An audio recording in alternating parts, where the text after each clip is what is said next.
وإلى الخير داعيا ومن الشر محذرا وناهيا، وعلى آله وأصحابه أجمعين. أما بعد، فقد قال الله تعالى: وما أرسلناك إلا رحمة للعالمين. وقد قال النبي صلى الله عليه وسلم: إنما أنا رحمة مهداة.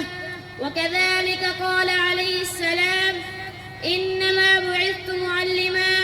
صدق الله العظيم وصدق رسوله النبي الكريم. رئيس الحفل الميمون، أساتذتي الكرام، ضيوفنا المبجلين، وإخواني الطلبة، إن من أسعد ساعاتي اليوم حيث وجدت فرصة غالية لإلقاء بعض الكلمات على عنوان الرسول المعلم. أيها المستمعون الكرام، لقد امتازت رسالة النبي صلى الله عليه وسلم بالعلم كما كانت معجزته علمية.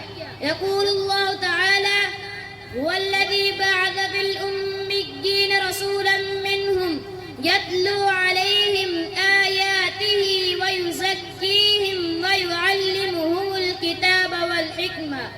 ويقول الله تعالى في شأن معجزته: وأنزلنا إليك الذكر لتبين للناس ما نزل إليهم ولعلهم يتفكرون. وإن هدف رسالته ومعجزته صلى الله عليه وسلم هي إقامة مجتمع إنساني نظيف العقيدة والسلوك، فهي رسالة تربية النفوس وتزكيتها، ومدار تلك التربية هو العلم، إذ العلم في الإسلام عقيدة، فالعمل على الدين بغير علم ضلال، وما علينا إلا البلاغ.